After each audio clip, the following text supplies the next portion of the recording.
showing you in a short while those that you work with. And other than just that, I'm also an associate pastor in my church. So I serve the Lord, because when you learn that it is God who gives us all that we have, you humbly take it to His feet for His service. Amen? Yes. This day and tomorrow we shall be up here to just create an awareness on what mental health is. Okay? Because if you are not mentally healthy, then I don't think you can achieve physical health. Do you agree with me? Physical health is as a result of mental health. So anytime you mention mental health, many people think it is material case. That is not the case, right? That is not the case. So before I talk about that, how I pray that you'll find it within your heart before you leave this compound to have done at least 2 or 3 courses in counseling, because we all require that. You need to understand the psychology of people, especially those in theology. You need to understand the congregation that you are ministering to. And not every time it is casting out demons. We need to get a step further, right? And minister to their needs. And actually, after you graduate, please enroll. We have a very wonderful master's program which majors in 4 tracks. We have addiction, we have marriage and family and marriage. We also have child and adolescent psychology, and we have trauma, right? So please find time. Don't just graduate with your theology and you depart, or with your SB and you depart. You need to understand who is your consumer of the products that you're going to market, and understand their psychology. So we all have you in our department. Please do 1, 2, 3 courses with us. So what is mental health? Life is about really stresses and stress. And we have positive stress and negative stress. So when you are not in a position to balance yourself, to understand how your body relates to the stresses, then there is something that you need to see us about, right? Mental health is simply about that, being able to balance yourself so that you can be productive and achieve your full potential in the society. So maybe I can mention, we have 3 key neurotransmitters. Neurotransmitters are cells that transmit, or that are in between the brain cells, that help communication of nerves from one nerve to the other. Okay? If I want to know that this service is hot, I will not know it is hot until I touch here. The neurons in this part of the body will communicate that all the way to the brain, so that the message is taken back to these muscles to contract, and therefore an action, which is the behavior. So when we tell you in psychology, we study behavior and mental processes. Mental processes are those processes that now communicate to the brain and give feedback to the necessary part of the body. Now, we have 3 key neurotransmitters that are involved in transmitting that information. We have what we call the serotonin, we have the dopamine, we have the noradrenaline. Now, I know last year, our young brother Timo delivered here for 30 minutes, trying to explain to you about love. How many were here? How many are here? Good. Love. Unfortunately or fortunately, it ended up with love for God. Today we want to take you now to where you stopped and love for each other. Two neurotransmitters are involved, serotonin and dopamine. So if you are not able to balance that, if your body is not able to balance that, they're involved in pleasure and sexual, pleasure? And those excitements. So you cannot be excited all the way through and you tell us you are healthy. Please visit us.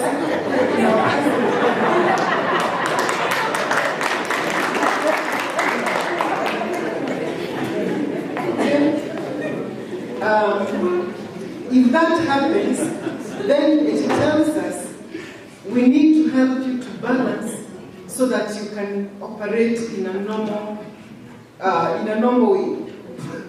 Not that you're abnormal. What you're trying to say is that we can help you to balance yourself. So we are saying when you're not able to attain that balance, you need to talk to us. And that's why we are here. Right? So today we want to help you learn to balance yourself so that you can be productively involved in the society or in the community of AIU and wherever else you are. Right? So today we are going to talk about sex and sexual relations in the sense that you are able to balance, how many hormones did I say? Two. Dopamine and serotonin, which are involved in pleasure of our bodies. Again, if you don't experience pleasure in whatever you do, there is a problem. So you also need to see us. Again, if you overdo it, again there is a problem. So we want to balance that, right? And we have a choice topic on that. Madam Cecilia will be taking us through.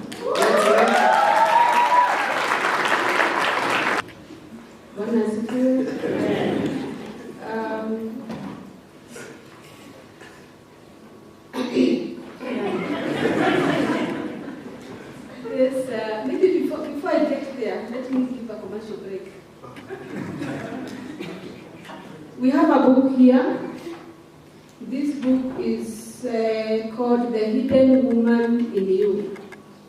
It is a very good book for demonstrating some of the stuff we'll be talking about, especially for young people and for young ladies. And it's written by, now I think we are going to associate closely with this book now, by Counseling Department, Dr. Lewa. So let's ask for her. She will guide a lot on how to negotiate some of these relationships to avoid some of the pitfalls that we are going to talk about. Now, I have 30 minutes exactly. Now, the topic we are going to cover is I've not had it in many churches, and you know I'm over 50 years, so many years watu wakasimama hivi and they talk about it. But we do talk about it in counseling department because we have our counselors, the counselors in training, they have to know how to handle sexual issues in marriage. So we are going to talk about sex, and especially casual sex. So fasten the seat belts. It's going to be hot. Now, this is a very holy topic, very holy, because it was created, sex was created by God himself. The other day I was telling my students, I wonder what God was thinking when he was creating sexual organs. But anyway, so why are we, this topic we start, all of us, the department students and the lecturer, and we thought it's important.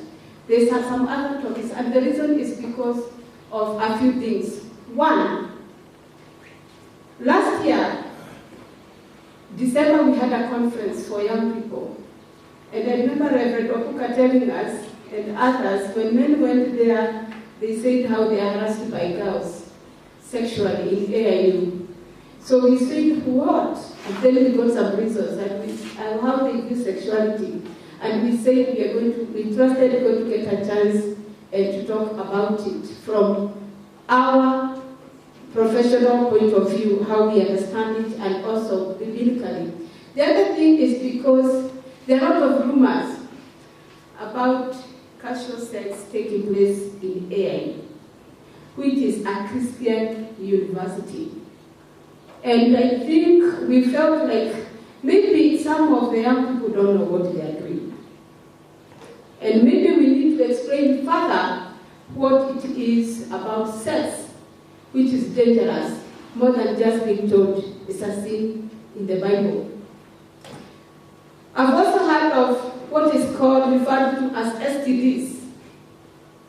I am told they are called sexually transmitted degrees. By young people. I'm a bit close with some young people here, so I get a lot of stuff. And I believe we don't have STDs in AIU, sexually transmitted degrees. So again, the reason why I'm standing here is not because I'm the one who is an expert. Then all the others in the department is because it's one of the units I'm teaching already. And I thank God because I'm having theologians there. And I actually wish this could be done by everyone. I wish it could be made a UC course for theologians. Now, so that they know how to deal with those cases and even take care of themselves. Most of the scandals you hear in the church. Okay, let's begin.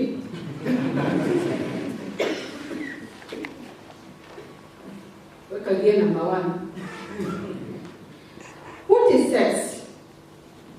I want to do some beginning. Sex is created by God for married couples, and it was one of the things God said is good when He did His creation. And therefore, sexual feelings are normal for everyone. Physically, emotionally, psychologically, everyone is normal. And actually, if you are here, seated in this crowd today, and you never experienced sexual feelings from when you are born, please see us immediately. Please say something is wrong about you. It is what she said. Actually, I think it's abnormal to be at least 20 years and you have never felt anything, even that 40. That means you have a disorder. And therefore you need help.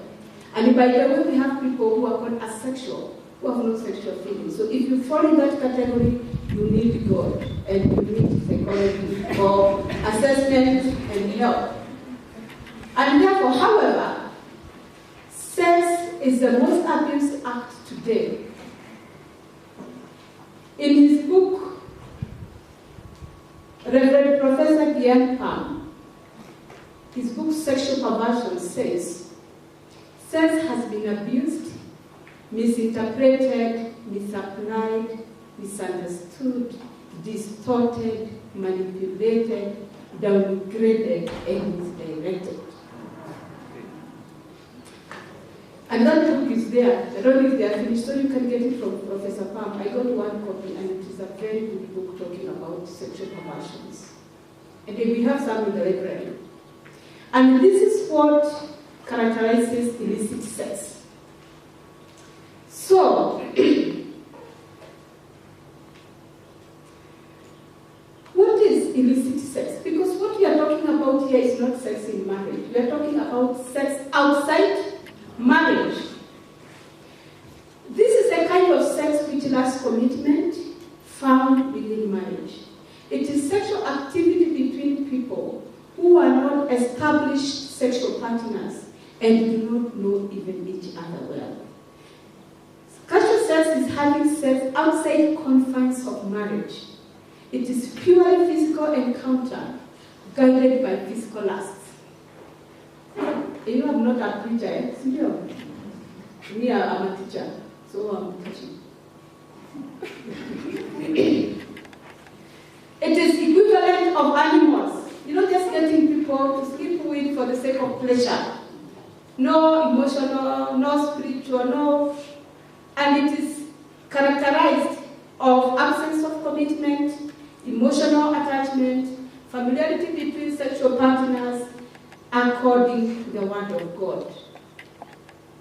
Now, let me talk something about sex. What is sex? What happens when people are having sex? I want to mention this. And I did some research. And the reason I'm reading this is so that you know when somebody is engaging in sex and compromise their faith, compromise their destinies, what that means. One research found that actually we are asking how long does sexual activity take in general? When a girl and a boy take, how long does sex take? One research found that most of heterosexual relations, that is between men and a man, after surveying 4,400 people, it takes 19 minutes to have sex. 19 minutes, and this includes the foreplay. You know those kissing, touching one another? It includes that. How many minutes? 19 minutes. So mere sex without foreplay is around 5 minutes. You know that one of catching someone? Remove clothes, penetration takes place. It takes 5 minutes. That's what we are talking about. And those who have done it, they know God. The one they use God, do we have married people here? Yeah, I mean married people have children because they had sex. All of us here are product of sex, so what is the big deal? This is a normal thing. So, the reason why if a good sex takes 19 minutes and without foreplay, 5 minutes. And for men it's shorter. If the woman does not complain, it is not so, it is a little bit, can actually take 3 minutes or 2, especially when it is rape. So we are talking about, this is according to Journal of Sexual Medicine published in 2005. Another study done in 2008 showed average to be 7 to 13 minutes. Just average sex takes how many minutes? 7 to 13 minutes. And 10 to 30 minutes was, the respondent said it was too long. So if sex takes 30 minutes, actual sexual activity, it means it is too long.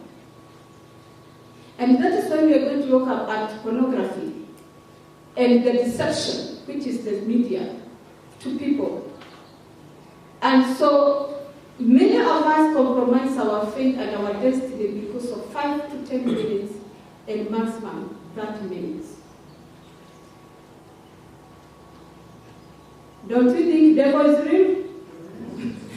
Is not devil real? How many destinies have been destroyed because of that minute's activity? So,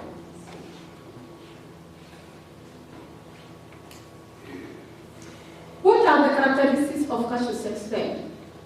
And that is why we cannot talk about sex to keep marriage or to keep relationships. There must be other things, and that's why God believes it should be in a marital relationship and commitment. It takes more than sex to build relationships. This is casual activities which includes but not limited to sexual activity.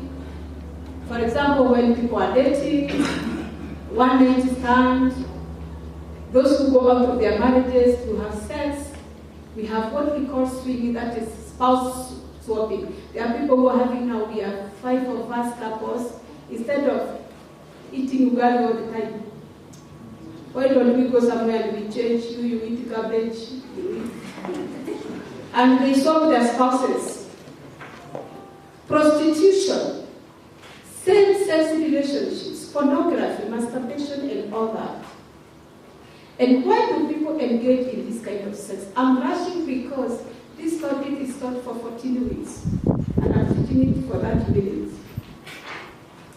So why do people engage in this kind of students? Why do students engage? It's not the only year. We are going to look at some of the things, some of the studies which are being on campus students, where most of the research was done. It's because of the physical reasons. Some are looking for pleasure, others say it is exercise, others is to release stress, others is out of sex curiosity, attraction to a person, peer pressure, everybody is doing, I also do. You are not seen to be a serious man if you are. Media influence. Then we have goal-based reasons. Some want to get children, others is social status, they want to become popular, like you want to find out the boy who has slept with the most women in the AIU. By the way, one time I counseled a young man who had issues of sexual addiction. And he told me, in a different campus, and he told me, I asked him, how many people have you slept with? He told me, I don't know. Because every weekend, maybe over 100. Because we were competing. So whoever gets most, and sometimes they competed against the same girl, the same girls. Others reach for to seek revenge. Then we have insecurity reasons to boost self-esteem. People who are feeling low, they feel they are useless. So when they have sex, they feel they are important. To control friends sexually, not to seek elsewhere. To seek elsewhere. Maybe someone has a friend that says, if you love me, can we have sex? Okay, if you don't want me, I'm going away. Oh, no, don't go. It's okay, don't go. It's to keep friendship. All pressure from partners. And some psychological reasons include, they do it to fight off persistent feelings of loneliness, depression, social anxiety, hoping it will eradicate or reduce through encounters that grant them momentary closeness. Others do it out of gratitude. They have been bought porridge and mandazi for a week, and therefore they have to go and ask to give. They go to Caribbean to give gratitude. Then they have been fed for a week. Others because of influence of alcohol and drugs, those family parties. And finally, of all those is satanic activities and temptation. Now, what are the effects of casual sex? We want to look at the emotional and psychological effects. According to some researches done in university students, casual sex brings a lot of emotional and psychological effects. One study was done at Kinsey Institute of Research by psychologist Justin Garcia and team, and Binghamton University in 2012, and another was done at Sacramento State University by psychologist Melina Basamia, and is recorded in Journal of Sex Research. And they took different universities, around 30 universities, and they interviewed 3,900 students who had engaged in casual sex. And these participants were drawn from different categories, all of heterosexual, multiple ethnic groups, social classes, different. And the results showed that casual sex poses a significant threat to the physical and psychological health of young people. Emotionally, the students reported that feelings tend to be more positive before and during casual sex. Just the anticipation that I'm going to have sex with someone brings the positive feelings, and maybe around that time. But afterward,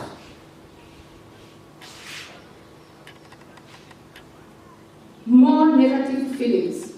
The participants who were not depressed before sex showed more depressive symptoms and loneliness after engaging in casual sex. People who engaged in more casual sex had greater psychological distress, Students who recently engaged in casual sex had higher distress scores, indicated by high levels of depression and anxiety.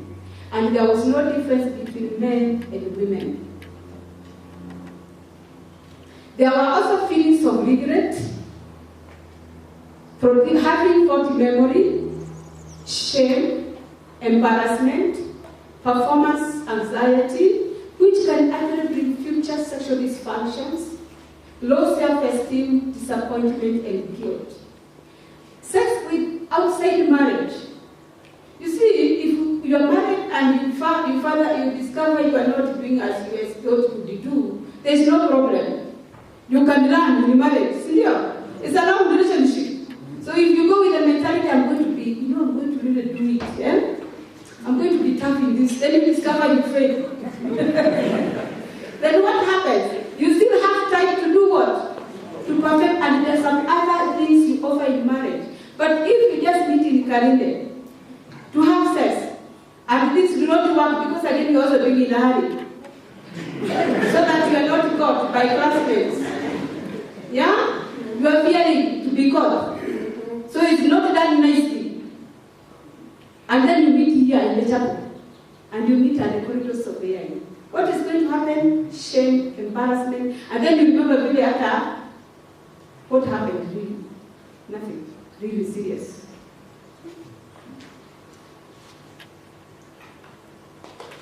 All this shows generally, casual sex is fleeting, dehumanizing, and ultimately fulfilling.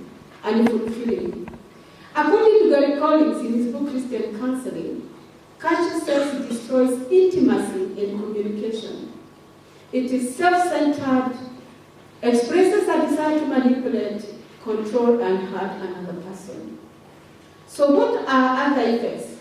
We have effects of unwanted pregnancies, sexually transmitted infections, and such kind of things. Then we have the social effects. They lower the dignity of a person.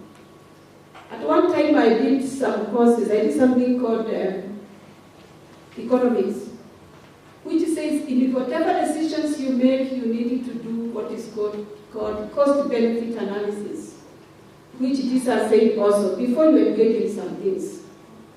What does the Bible say about casual sex? Sex is good and is created by God, but outside marriage is sinful. It involves sinful thinking, includes sinful talk, and restricts freedom. So how can we prevent ourselves from casual sex? And I'm aware it's not only young people. All of us are susceptible to this kind of sin.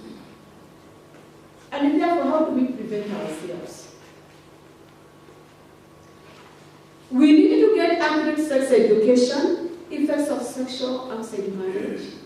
Of course, we know it from the biblical point of view. We need to evaluate our attitudes about sex. What did we hear about sex in our family backgrounds, our cultures, and the faulty beliefs we have? What makes a Christian get into sexual activities outside marriage? We need to also avoid areas of temptation, especially the girls. And you know, when you're going to see a boyfriend, you don't want to put a very long dress like mine, so that your legs can be seen. You go and we lock ourselves in a room and we are discussing, and it is one room with one bed. Actually, we are sitting on the bed. And then we wonder, this brother is not even saved. Why did he do that to you? What did we expect? Seriously. When we find ourselves in some places of temptations,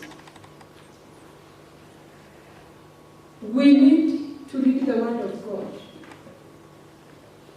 and realize that when God tells us not to do some things, and especially issues of sex, it's not about Him. You know, God has been living with that even the year He was born. You know, God is not that 3 years. Okay, it's not even old like the person who is oldest here. So when He tells us not to do these things. It's not for his benefit, it's for our benefit. He knows how cunning the devil is and what happens. If you want, the latest person, billionaire, who has had issues of scandal, is this guy of Amazon. Go and read about him, what he has done, and what has happened to his work. He has worked for so many years. Look at Tiger Woods. Look at some of the celebs who destroyed their lives, and even men and women of God. And you know now how long it takes. Can you imagine 30 minutes of destinies, organizations, churches destroyed? It's a lie from the devil. Live one day at a time. Every one of us are capable of waking up in the morning and tell myself, today, on the 13th, I'm going to live a holy life. Just today. Bathe, put your best clothes, tell yourself today, I'm not going to sleep with a girl or a man today. Leo too, don't live 1 week or 1 month. You'll be defeated. You start saying, he was yote. You start counting the whole year, and other people enjoy themselves. No, live just for today. Wake up in the morning, tell God, everybody can be able to live for 1 day. Just 12 hours, and the evening one sleep. Then you wake up in the morning another day. Tell God, just preserve me for only this 1 day. Just like that. Before you know it, 1 week, 1 month, 1 year, until you go to heaven. Just 1 day. Don't live many. You know the problem is living for many days. These people have been now 1 month, 20 years, but I've never had a girl. Hey, and these people just came with 10 years and they are just today only. It's a very nice formula, even for fighting your stresses. 1 day at a time. And then take responsibility for your life. I've had some girls saying, now, he cheated me, he cheated what? You are cheated being doing what? Do research. Don't allow yourself, don't go to a place where you can go. Take responsibility for your spiritual life. Nobody was born to take care of you. Pastors can preach to you for 1 hour in church. Really take responsibility to read your Bible so that you know how to live and to pray. Biblical ways of prevention. Whatever God has told us to do is for our benefit. Therefore, we need to observe 1, behavior. Psalm 1, verse 1 to 2 says, "Blessed is the man, a woman who does not walk in the counsel of the wicked." Listen, find out where we get some of these things. It is in walking to where those people with social issues are, or standing in the way of sinners, or sitting in the seat of mockers. But we delight in the law of the Lord, and we meditate day and night. So this says, find us when we are walking, as we go wherever we are going, or we are seated, or we are doing what? Or standing. So if you stand far from sex, sit far from sex, and walk far from sex, will you get it? 1 Corinthians 15:33 says, "Do not be misled, bad company corrupts good character." The 3 closest people in your life affects your character. What kind of people surround your life? Are they the ones who are telling you, "Hey, I got to 3. You know that girl with that one, and Shamata"? Are those the kind of people you are listening to? We will surely go there. Let us guard our heart. What is this that we have? And it's by what we read. What do we watch? There's no way we can watch pornography today, tomorrow, and we don't have those. Actually, those become actions. And the greatest gift God has given us is our mind, between the ears. What do we saw here, we interpret to actions. I have not time to explain that. So whatever you put in your heart, above else guard your heart, for it is well of spring of life. Because what you store will come out, and it's going to affect our life. Your mind, the greatest organ, it drives your life. What you put in your mind. Romans 1 and 2. Apostle Paul said, do not conform any longer to the pattern of this world, but be transformed by the renewal of our. Where does the transformation take place? Transformation takes place in mind. So if we've been engaged going this way, if we want to change, we have to change our mind. And that is by, the one says, by renewing of your mind, then you will be able to test and approve what God's will is His good, pleasing, perfect will. We had the character of Joseph here the other day. There are moments we have to literally run. Yani, as in, unakimbia. Since we are surrounded by such a great cloud of witness, let us know of everything that hinders and sin that easily entangles. All of us know which is sin which entangles easily. And if the sin which entangles easily is sexuality, then we need to be able to throw it off and look for help. So how do we recover if we have already been involved in casual sex? God is very good and is very merciful. He loves us and is willing to forgive and begin afresh. In 2 Corinthians 5:17-21, it's a very good verse, you can go and read it. It is a ministry of reconciliation. And St. Paul says, therefore, if anyone is in Christ, he is a new creation. The old has gone and the new has come. If he was able to forgive the Samaritan woman who had 5 men in John 4, he can forgive you. We also need to look for godly counsel so that a person can be helped on how to come out of it. And the best thing above all is to learn to forgive oneself. Forgive yourself and move on. And that is what we had today about, I hope somebody somewhere.